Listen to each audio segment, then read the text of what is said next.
नमस्कार. मराठी मायबोली कथा या आपल्या यूट्यूब चॅनलवर तुमचं खूप खूप स्वागत आहे. राजूचा मला फोन आला.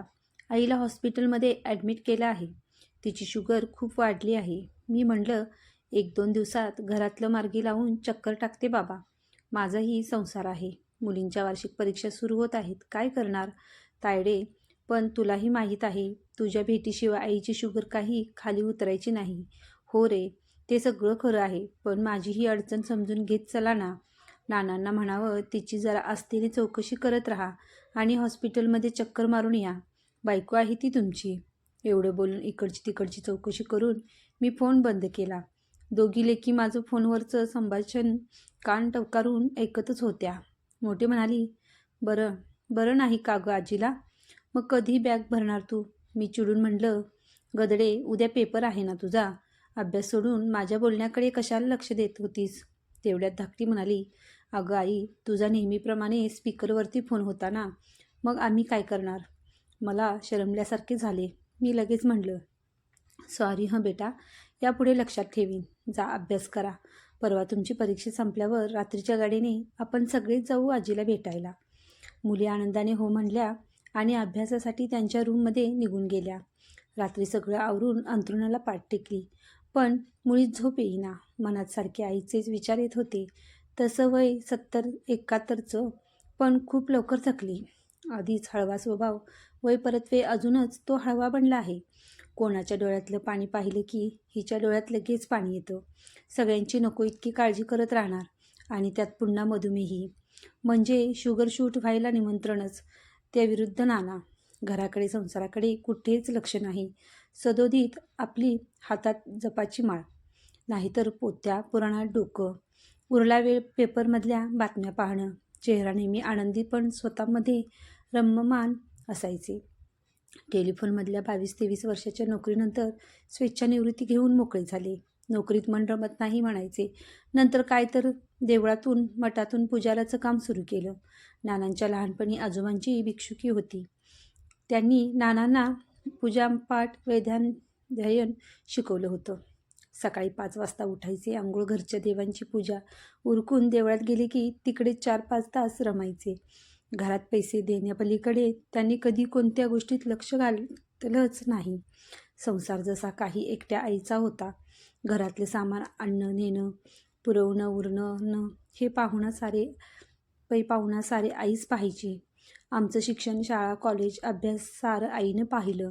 कधी आई काही बोलली तर नानांचं ठरलेलं उत्तर, मला त्यातलं काही समजत नाही, तू बघ. कधी पैशाची चणचण भासली आणि आई त्याबाबत काही बोलली की नाना म्हणायचे, सगळा पगार तर तुझ्या हातात आणून देतो, कधी काही विचारतो का?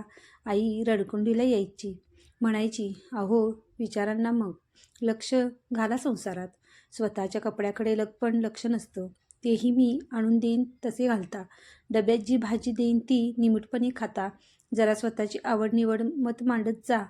काय हवे नको ते स्पष्ट सांगत जा. काही बोललं नाही तर माणसाने काय समजावं? त्यावर हसत हसत नाना म्हणायचे, त्यात काय परमेश्वर कृपेने सगळं तर व्यवस्थित चालले आहे. बायका नवऱ्याच्या जाचाला कंटाळतात. मी तर सगळंच तुझ्या स्वाधीन केलं आहे. आईला नानांच्या पुढे काय बोलावं ते सुचतच नसे. ती मनातून झुरत राहायची. प्रपंच हा नवरा बायकोच्या संगनमताने चालला पाहिजे. त्यामध्ये दोघांची पण मतविचार असले पाहिजेत. मुलांच्या बाबतीतले निर्णय दोघांनी मिळून घेतले पाहिजेत. सारं काही मीच ठरवायचं तर संसारात मजा कसली? कधी हॉटेलात जायचं नाव नाही की सिनेमाला जायचं नाही. मीच कधीतरी तिकीट काढून आणायची, तेव्हा बळेबळेच हे येणार. मुलांचा अभ्यास घ्या म्हणलं की म्हणणार, परमेश्वरी इच्छेने जे घडायचं ते घडणार. उगीच अभ्यासासाठी मुलांच्या कशाला मागे लागायचं? हसत खेळत त्यांच्या मनाप्रमाणे अभ्यास करू दे त्यांना. शुभंकरोती आणि रामरक्षा रोज संध्याकाळी म्हणतात. काय इकडे लक्ष दे. आम्ही कोणत्या वर्गात शिकत आहोत हेही नानांना माहीत नसायचे. कोणी त्यांना त्याबद्दल विचारले तर हसून आम्हालाच उलट प्रश्न करायचे. काय रे राजू, रुचा, तुम्ही कोणत्या वर्गात आहात रे? आई कपाळाला हात लावायची आणि म्हणायची, यांना मुलांची नावे आठवतात हेच नशीब माझं. देवा पांडुरंगा, तूच माझा संसार चालव आता. कारण हे लागले तुझ्या नाती. दुसरे तुकाराम उतरले आहेत. राजूच आणि माझं शिक्षण सुरू झालं तेव्हा पैशाची चणचण भासू लागली. तेव्हा आईने टेलरिंगचं काम सुरू केलं. तिचा फॅशन डिझायनिंग कोर्स झाला होता. 3-4 वर्षात चांगला जम बसला. खूप काम मिळू लागली. हाताखाली 2-3 बायका ठेवल्या. आई फक्त कपडा बेतवण्याचे काम करायची. स्टिचिंग बायका करायच्या. माझी 10वी झाल्यानंतर आईने स्वतःचे बुटीक सुरू केले. तिथेही 2 वर्षात तिचा बिझनेस चांगला चालायला लागला. आईचा बिझनेसमध्ये जम बसलेला पाहून नानांनी लगेच स्वेच्छानिवृत्ती घेतली. मग तर काय नानांना रान मोकळे मिळाले असं आई म्हणायची. कपड्यांचं सुंदर डिझाईन मी तयार करत गेले. पण संसारचं डिझाईन मला साधलंच नाही गं असं आई मी कळती झाले तेव्हा नेहमी मला म्हणायची. ती मला मैत्रिणीसारखं वागवायची. माझ्यापाशी मन मोकळे करायची.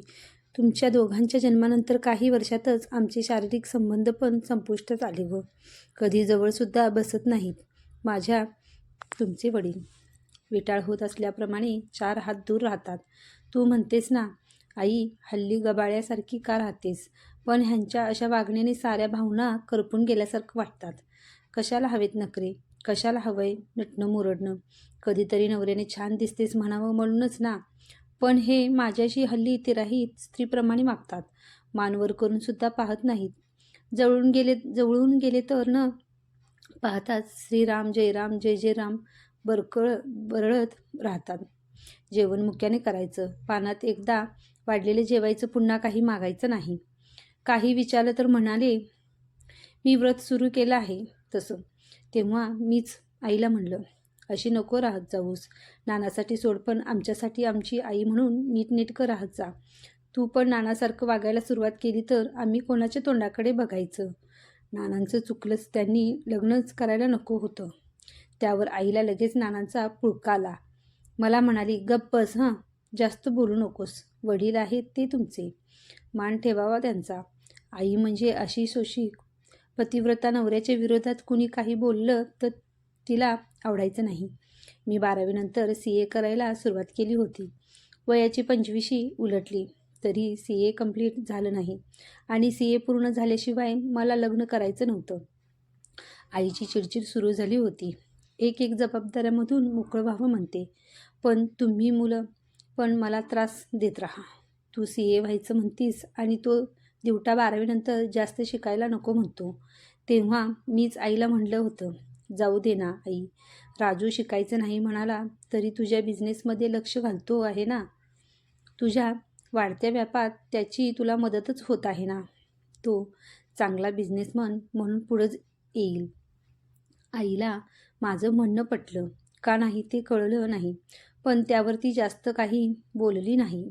आईच्या हाताखाली जरी मुली कामाला होत्या तरी त्यांच्यावर लक्ष ठेवणं, मालाच्या ऑर्डर चेक करणं, या सगळ्या गोष्टीत राजू आवडीने लक्ष घालायला लागला होता.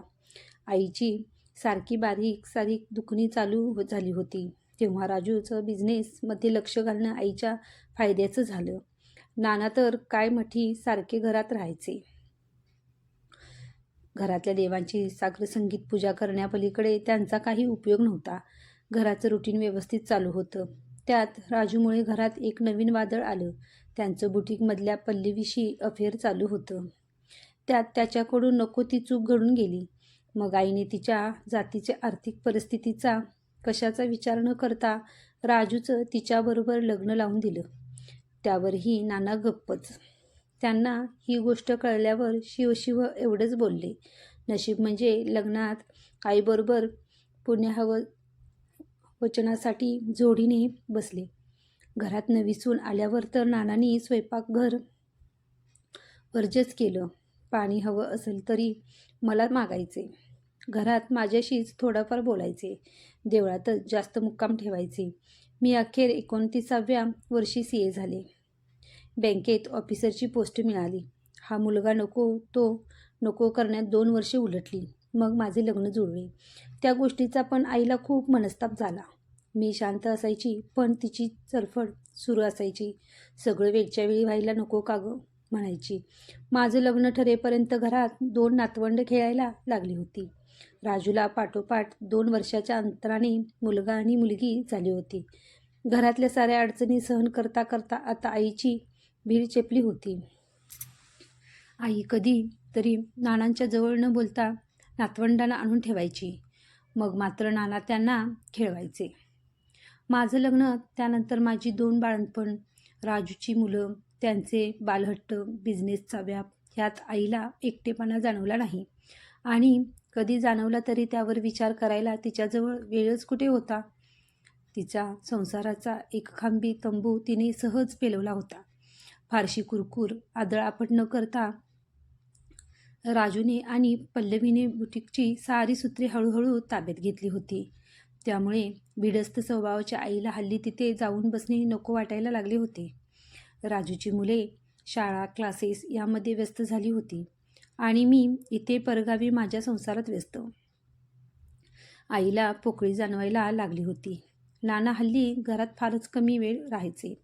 असतील तेव्हा स्वतःला कोंडून घेऊन ध्यानस्थ बसायचे. एकटीने संसाराचा गाडा ओढताना आईला कुणाशी गप्पा गोष्टी करायला फारसा वेळ मिळायलाच नाही. त्यात बायकांचे नको ते 1000 प्रश्न. तुझ्या नवऱ्याने नोकरी का सोडली? प्रपंचात लक्ष घालायचं नव्हतं तर लग्नच का केलं? त्याची बाहेर काही भानगड नाही ना? इत्यादी. हे सगळं टाळण्यासाठी सुद्धा मैत्रिणी भिशी ग्रुप ह्यापासून आई दूर राहिली. आईला बदल म्हणून पल्लवीने चारीधाम यात्रेसाठी आई आणि नानांना बळेच तयार केलं. दोघे यात्रेला जाऊन आले, पण तिथेही नाना आईच्या बरोबर कधी राहायचे नाही. तर पुढे चालत राहायचे. एकदा त्यांना गाठताना आई ठेचकावून पडली, तरी त्यांचे लक्ष नव्हते. बरोबरच्या बायकांनी तिला हात देऊन उठवले. ही गोष्ट मला सांगताना आईच्या डोळ्यात पाणी आले. म्हणाली, मला हात देण्यासाठी सुद्धा ह्यांनी मला स्पर्श केला नाही ग. फक्त काळजी म्हणून नंतर माझ्या बरोबरीने चालत राहिले. ट्रिपवरून आल्यानंतर मी फ्लूने आजारी पडले. तेव्हा मला राजूचं दवाखान्यात घेऊन गेला. ह्यांनी माझ्या कपाळावर हात ठेवून किती ताप आहे, बरं वाटतं का, एवढी चौकशीसुद्धा केली नाही. ह्यांच्या साध्या माणुसकीच्या प्रेमाच्या स्पर्शासाठी मी आसुसलेले आहे. आता ह्या वयात जास्त काही अपेक्षा नाही ग. वाटतं कधीतरी हातात घेऊन म्हणावं, खूप केलंस तू संसारासाठी, खूप झिजलीस, आता आराम करत जा, नको कुणाची काळजी करू. तो दिवस आयुष्यात कधी उगवणारच नाही का ग?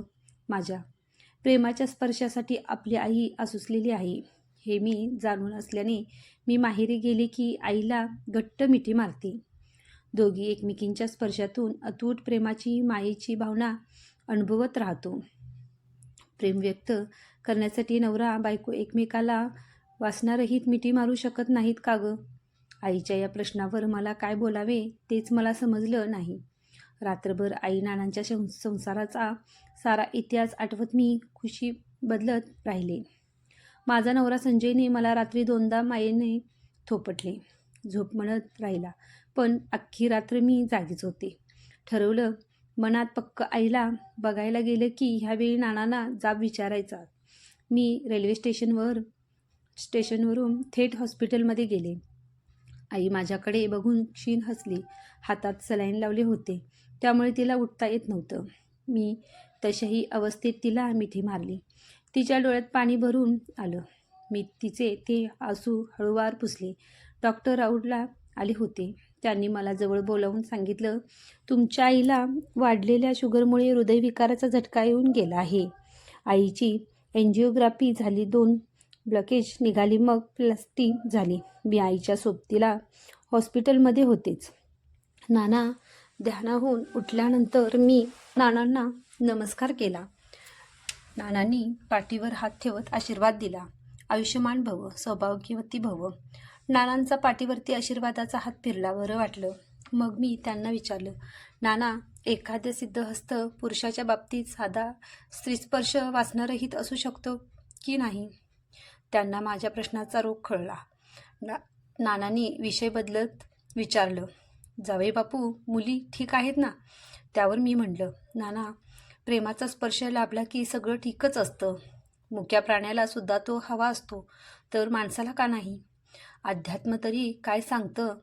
सर्व प्राणीमात्रावर प्रेम करा हेच ना? लहान तोंडी मोठा घास घ्यायला नको, पण नाना तुम्ही आईशी जे वाळीत टाकल्यासारखं वागता ते सोडून द्या. तिला तुमच्या प्रेमाची गरज आहे. नानाने हो म्हणत मान हलवली. दुपारी नाना माझ्याबरोबर हॉस्पिटलमध्ये आले. त्यांनी आईचा हात हातात घेऊन दाबला आणि म्हणाले, लवकर बरी हो. नातवंडांची लग्न बघायची आहेत ना. मी 4 दिवसांनी घरी परत आले. महिनाभराने मला राजूचा फोन आला होता. आईला डॉक्टरकडे नेऊन आणलं. त्यांच्या मते तिची तब्येत अपेक्षेपेक्षा चांगली सुधारली आहे. नाना रोज सकाळी तिच्याबरोबर फिरायला जातात. आल्यावर पूजापाठ करतात. आईचा चेहराही हल्ली प्रसन्न असतो. मी हसत हसत म्हणलं, अरे परिस्पर्श लाभला आहे आता तिला.